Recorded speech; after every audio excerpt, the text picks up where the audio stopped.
This video is on solving absolute value inequalities. We have 4 examples on here. We are going to isolate the absolute values, determine if we can continue, then we're going to solve them out and graph them on number lines. So our first example on here, we have the absolute value is isolated already. Then it says less than negative 23. So again, we want to check this has to be a positive. So if I cover this up, this will be a positive. Positive less than a negative. No positive can be less than a negative. Because it says a negative and it says less than, we have to look to see if it's possible or not. No positive can be less than a negative, so this is not even possible. What that means is that our solution would be no solution. We can write it out as 0 with a slash through it. It's no solution. That's not possible. So we do not have to continue on that one. We don't have to set them up. We don't have to split them up. We don't have to solve. The next example, number 8, we have to isolate our absolute value first. So the first thing we need to do is subtract the 8. We'll have 7 times the absolute value of x plus 2, absolute value, is greater than or equal to 29 minus 8 is 21. Then we will divide by that 7. So we'll have the absolute value of x plus 2 is greater than or equal to positive 3. So now we check to see if this is possible. This would have to be a positive. Positive values are greater than 3. So yes, this is possible. Now we look to see if this is less than or greater. So this is a great or. So this will be an or inequality. So our shading should go in opposite directions. So to split them up, we'll have x plus 2 is greater than or equal to that 3. Or we'll have that x plus 2, again the inside never changes. We have to flip the inequality for the second one. We have to change the sign on the second one. We have to make the negative version. Then we'll solve. X is greater than or equal to a positive 1 because we subtract the 2. And or x is going to be less than or equal to a negative 5. So on our number line, we have two numbers. We have a negative 5 first, and then we have a positive 1 second. We want all the numbers that are less than negative 5, less than or equal to, so I'm going to put a closed circle on negative 5. We want all the numbers that are less than or equal to that, so that is to the left. Then we want on the 1, we want everything that's greater than or equal to that 1, so we want everything including 1 and to the right. So we would write our solution as x is less than or equal to negative 5, or x is greater than or equal to 1. This would be our solution. I can also write it out in interval notation. This is going from open bracket from negative infinity to that negative 5, and it's stopping, and it's closed. It takes a break, so we have to unite them with a union. That's what the or comes from. Then it starts back again at that 1, and it's actually at the 1, and it goes off to positive infinity. That's just the interval notation, but this would be our solution, and we would make sure we write it out in the correct notation. This next example, we have 2 inequalities on here. So because we have 2 inequalities with the absolute value in between, this overall type of problem is actually an and overall. So that means that in our final part, we need to make sure we overlap what needs to be overlapped. But because we have 2 different ones, we need to separate them. So I'm going to use blue and pink to separate them. So I'm going to use from 5 to the end of the absolute value is going to be my first set. So I'm going to write out 5 less than absolute value 3x minus 1 absolute value. And I'll go ahead and solve this out right now. So this, the absolute value, we'd say the absolute value first, is greater than the 5. So this is actually an or problem right here.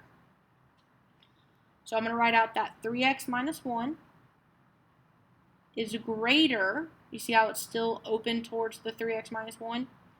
It's still greater than that 5. Or we'll have that 3x minus 1. I'm going to flip this inequality, become less than. Then I have to take the negative of that 5. Then we're going to solve. So we'll have 3x is greater than 6, x is greater than 2. Or we'll have 3x is less than negative 4, so x is less than negative 4/3. Now we're going to do the same thing with the other side, but I'm going to do that in pink. So I'm going to go start at the absolute value and then go to that 8, because it's the other section. So we have that absolute value of 3x minus 1 absolute value is less than or equal to 8. Now, this is a less than, so this one would be an and problem as well. Okay? So we'll have that 3x minus 1 is less than or equal to 8. And we'll have that 3x minus 1 is greater or equal to negative 8. So when we solve this out, we'll have 3x is less than or equal to 9, so x is less than or equal to 3. Do this one, we'll have 3x is greater than or equal to negative 7. So then we'll have x is greater than or equal to just negative 7/3. So again, what happens here is we have 4 different values. We have some in blue and we have some in pink. We want the and in the end, so we need to find the overlap of the blue and the pink. So when we write out our number line, we have 4 numbers. Our smallest number is negative 7/3. Then we have negative 4/3. Then we have 2, and then we have 3. So I'm going to put my blue on top because this is an or. So I would have an open circle at the 2. I want everything greater than 2, so I would go towards the right. And at negative 4/3, it'd be open, and at less than would everything to the left. For the pink, I'm going to put that on the bottom. So I would start at that 3. I'd have a closed circle at 3. And then I'd have a closed circle at that negative 7/3. And this is an and, so it should be everything in between them. Okay? So we want the overlap. So again, we have left, in between, in between, in between, and then the right. So we can actually start with the numbers to see if we can put open or closed circles there. So at the negative 7/3, we have solid blue and solid pink, so that's good. So that means we can put a solid circle on negative 7/3. On the negative 4/3, we have open blue and solid pink. So we do have both colors, but it's an open blue. That means we have to keep it open. So the open will trump the solid on an and problem. At the 2, we have the same thing. We have an open blue, but a solid pink. So on the and, the open trumps it. On the 3, we have solid blue up here and solid pink down at the bottom. So that means it is solid. So now we just need to know if I can shade it in between them. So on the left, we have blue but no pink. So we can't shade because we have to have an overlap since the whole problem is an and.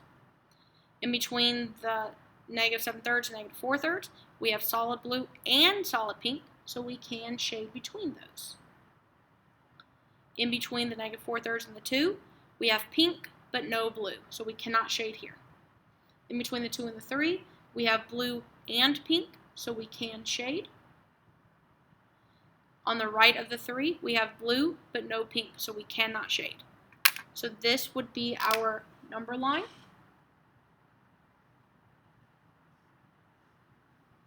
And we could write our answer as negative 7/3 is less than or equal to our x, which is less than negative 4/3, or 2 is less than x, which is less than or equal to that positive 3. That would be the set notation.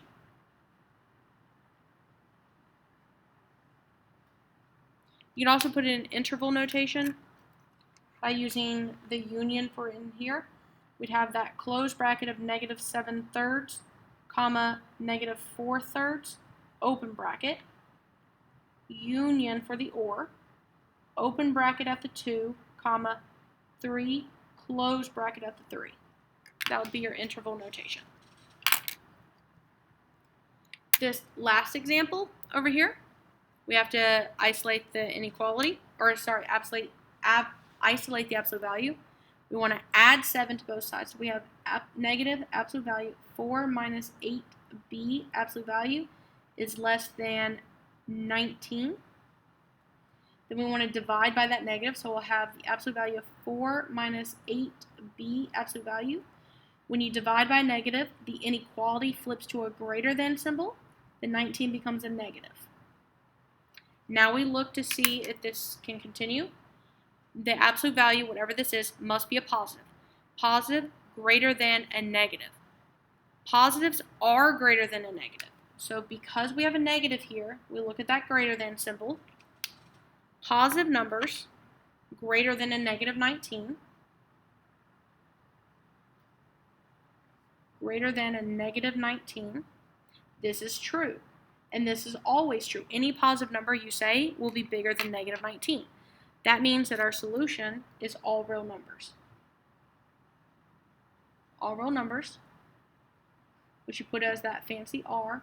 And again, on a number line, you would literally just shade every single thing on your number line. For the no solution, you would shade nothing on the number line.